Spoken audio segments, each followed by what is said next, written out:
Hey folks, how's it going? It's your favorite realty team from New York. It's Evantz Saint-Gerard. And Dean Graber.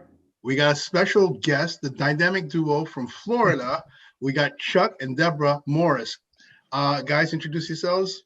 Well, I'm Deborah Morris, Deborah Morris Home Team, Keller Williams Advantage Realty here in Central Florida. Started over 8 years ago, background in retail, interior design, and carried that into, had the opportunity of carrying that into real estate and love it. And then Chuck came on board. About 4.5, 5 years ago. I came from an IT background.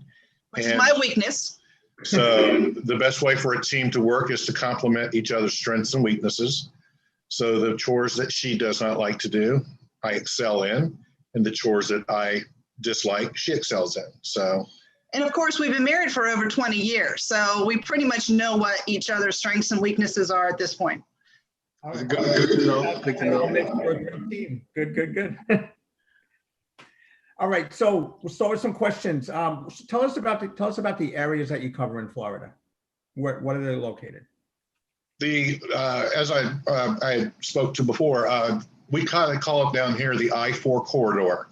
Okay. I-4 is not truly an interstate. It's an intrastate because it never leaves the state of Florida. Okay. And it goes between Daytona Beach and Tampa. Kind of runs through, if you want to say, the spine of the state. We generally cover a little bit west of Daytona Beach, although we'll go to the beach, and we'll go as far west as Tampa. But if you want to say our primary focus is the Central Florida or Metro Orlando area. I usually tell people, I said, when they first think about coming down to Florida, they think Disney. And so when I say, okay, once that you end up finding yourself, let's just say rent for a while in Disney, and then you want to live here, that's when we take over, because generally speaking, we take care of the north, what I call the North Orlando area. And so that way, because we're centrally located where we live, to go east, north, south, east, and west very quickly, versus in our office, which is closer to UCF in the eastern side.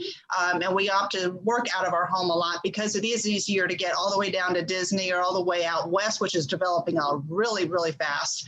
Up north, we're technology corridor, or of course, all the way over to the east very quickly. And the space, well, yeah, we don't really necessarily cover the Space Coast. That's about an hour away, but our office by UCF, there's lots of technology over there, which again, we could talk about a little bit later. But I would always say the North Orlando area. And in that same note, we do keep in touch with a lot of people that focus on areas just outside of where we do, or if we find that is probably a lot more, not best use of our time. In other words, buyers need a lot more attention and quick action. And so we know a lot of agents, and that's why I tell people from out of state, I said, if you have any doubt as far as where you want to move, and it doesn't happen to be our centrally located strength, we can always refer you over to somebody else that covers that area. Okay, I have a question. So I was going to ask you, a lot of people from New York moved to Florida. And yes.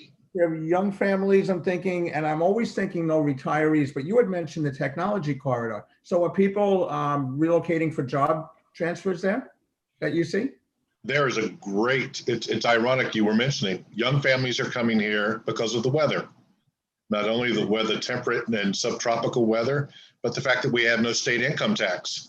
So that there is a great, that's the reason a lot of businesses are relocating here. The fact that we do have one of the growing, Silicon Valley East is the Orlando area, and we're Hollywood East. A lot of the commercials that you're seeing right now are being shot in the Orlando area because California shut down. That's interesting. So they're doing a lot of the commercials here, but you have retirees all over Florida. Whether they come from the north or if they even come from South Florida up north, which is a little more moderate, but there's a lot of retirees. There's communities, if you want to say, that are identified as, we'll say 55 plus, right, or senior communities. There are a lot of, primarily, I would say this is great for families, whether they're children, no children, because this area is so, one of the things that most people don't realize about living in Central Florida is the thing parts may be what you come here for. It's the natural parks of where you stay. I was going to ask you that. That was going to be my next question. Besides the theme parks, what else is there to do for families, for retirees? Well, I wanted to say one thing before we head on over to fun things to do. I hear more often than not, because we have such great universities here in Central Florida, that a lot of people come to the university and they don't leave. Okay. So there you have the younger millennial type generation, the generation that's in the 20s, that come down here and realize there's no reason to leave, because you do have jobs and you do have the great weather where you can go to the beach year round. So it is, as far as something fun, best kept secrets, things like that. There are some great, we love to be outside. So pretty much all year round, we can be outside. Yes, sometimes the humidity gets a little bit warm, so you have to go in the air conditioning, but it's a whole lot better than shoveling snow. Yes, That's true. And bike trails, we have one, they're trying to connect a lot of our bike trails going all the way through the state. Yeah, right now there's a majority of it going through Central Florida, Seminole County Trail. So a lot of people are bike riding and walking. There's canoeing, the Wekiva River. They're renovating that constantly, because they understand that so many people want to do a lot more outdoor sports besides just going to the beach. There are a lot of natural springs. There are a lot of rivers. There are a lot of lakes. Not every lake, river, or spring has an alligator in it. that was going to be my next question. That's not a lot of families to go and not have to drop a couple C notes to enjoy the day. Yeah, Okay. the Central Florida's Sanford Zoo is great too. So there's a Brevard Zoo, which is on the East Coast, but there's Central Florida Zoo. My girls went there a lot growing up. Okay. All right. I have to ask this question about the food. What kind of food can people find? New Yorkers are very particular about food. What kind of food do you have? I love when I come to New York.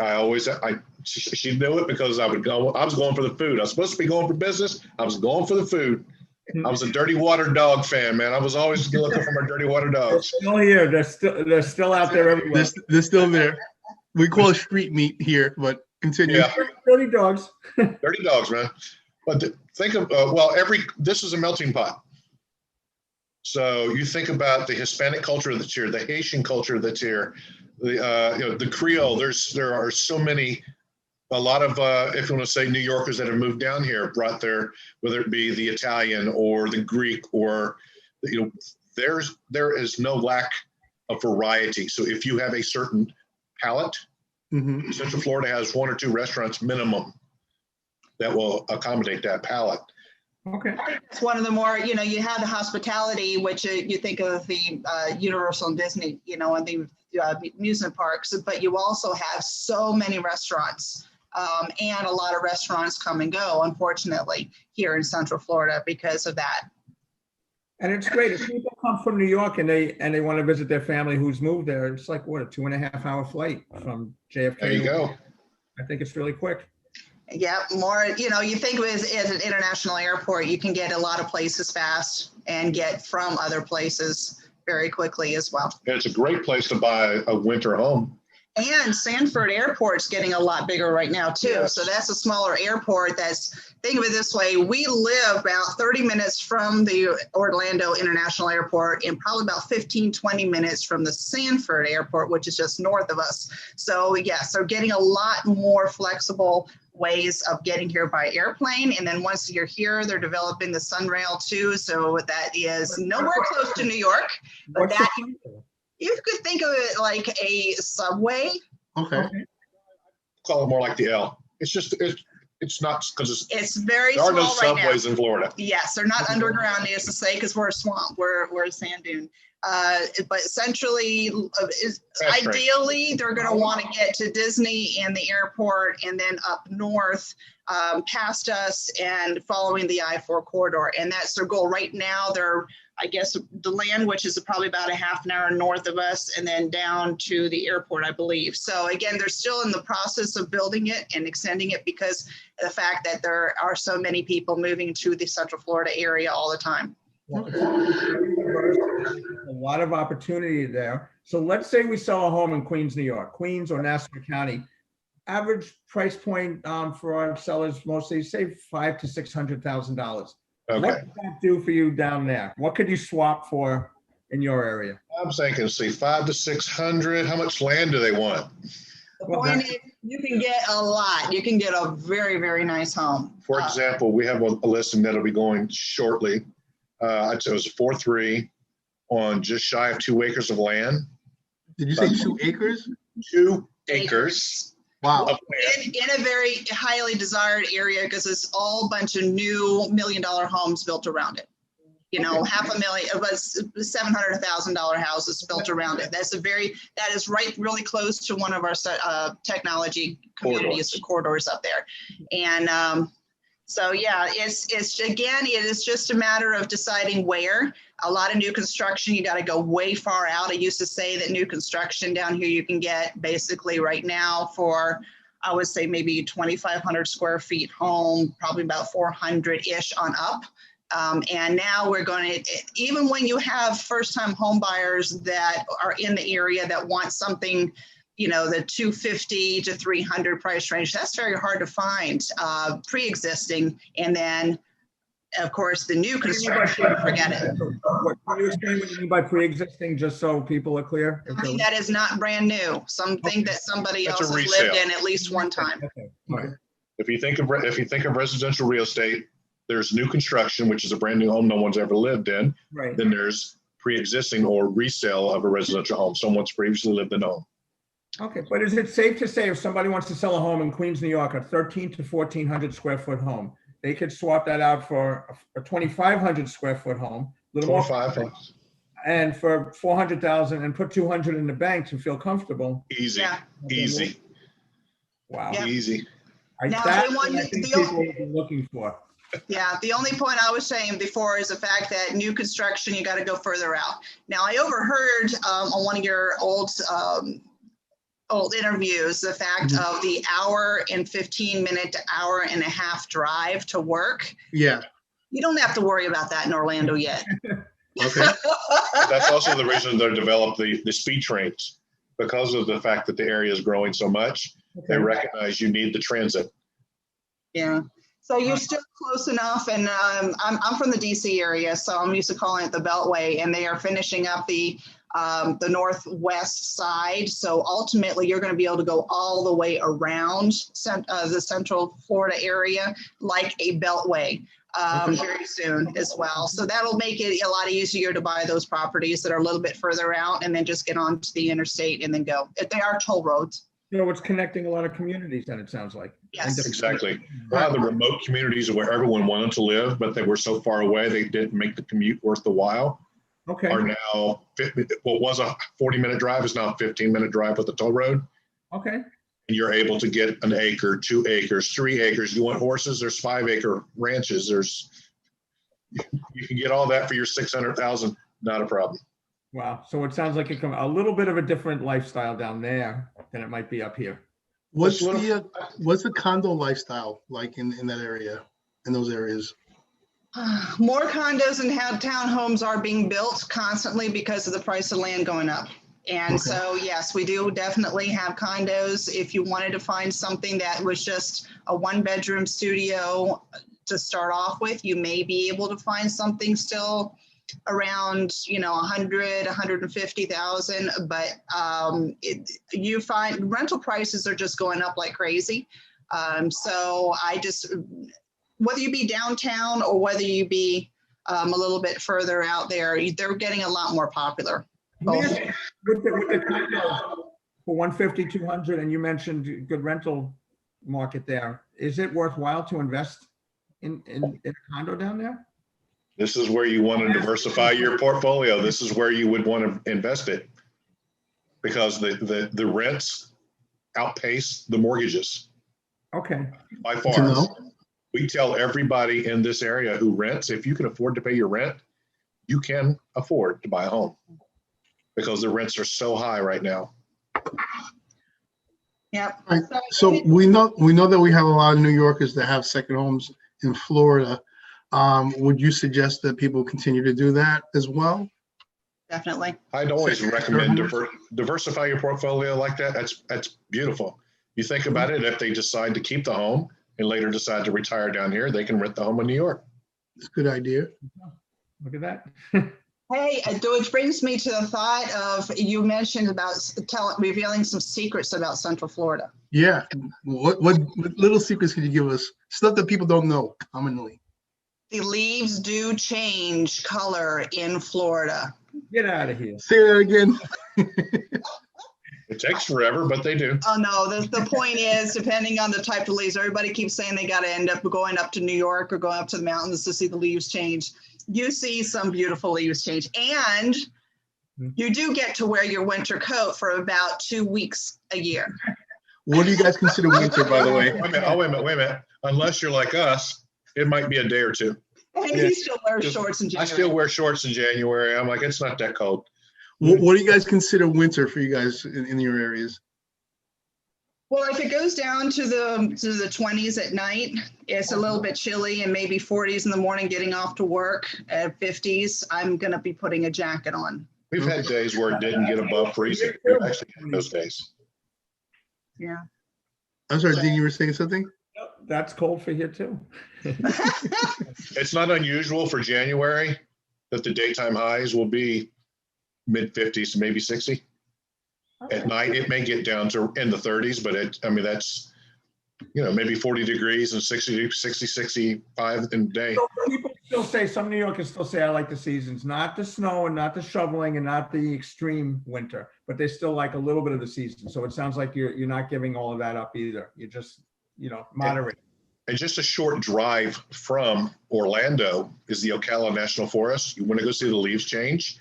It's far enough out of the subtropical zone that you get the leaf change, and it's a forest. It's a state forest, so you will get the leaves to change. Okay. Nice. You're not going to get any mountains, though. No mountains? Okay. You're going to get some rolling hills, but no mountains. So you need the mountains. You got to go about an 8-hour drive or so going up northwest. So All right, for sports fans basically that might be watching, what kind of sports do you guys have? What don't we have? Well, Let's see. We have the Stanley Cup winning boats. The who? Oh yeah, you know who it was. The who? Tampa, baby. yeah, you got Tampa. Maybe the World Series champs coming up too in a couple of weeks. That's what I'm saying. Yeah, got the Rays in the World Series, but we also have the Marlins down in Miami. You think we have 3 professional football teams? We have the Jaguars. Well, we have 2, and then we have the Jaguars. Okay. We have the Buccaneers, the Dolphins, and the Jaguars. And then, of course, there's soccer. Yeah, we have Major League Soccer. Okay. I'm a big Orlando City. I'm a big football fan. Football, soccer. Okay. You have basketball too. We have basketball. We have the Magic. We have the Heat. Okay. So, if you want colleges, we have the University of Miami. We have UCF. Yeah, UCF is NCAA, been doing really great in football. So you think of the sport, we have it. We have the surfing. We have golf. You want to golf? You're not going to find, even California can't touch the number of golf courses we have. All right. So if you're active, Florida is the place to go. If you want to watch stuff, all kinds of sporting things besides New York, Florida is the place to go. And you think about it this way, spend your holidays at the bowl games because they're always down here. Yeah. That's not a bad idea. All right. Question for both of you. Yeah. Since you've both been in Florida for so many years, I'm going to ask each one of you, what's your favorite thing in Florida? You didn't ask us this question before, so we can prepare. I know. I'm gonna get after you after this. You know that. My favorite, I still love going to the beach. I'm an hour away from the beach, whether it be Cocoa Beach or New Smyrna, or about 2 hours from Tampa. And it is nice to know that if all of a sudden I've had one of those days, I can get in the car and I can go to the beach. I don't care if it's 4 or 5 o'clock in the afternoon, and just let the sea breeze go through my head. And then I can still come home and know that I can still get to sleep on time and everything else. So that's my favorite. All right. And Chuck? Good answer. Good answer. And he went to seafood. There you go. Well, to kind of tag on, if you want to say with respect to that, is I'm an avid motorcyclist. I love to ride my bike, and I ride my bike year round. I get to, with the exception of maybe some of the rainy days, but for the most part, I know that my friends and buddies that live up in New York, they have to put the bikes away for a couple months a year. I don't Yeah. put it away. It's out. It's being ridden. I didn't get it to sit in the garage. Okay. That's nice. All right. Well, Dean, do you have any other questions for our two guests? Just mostly how do we get in touch with you? Yeah. And how do I, Well, we can call us, or you can call us over at 407-687-8300, or reach us on our website at deborahmorrishometeam.com. We have YouTube page, we have Facebook page.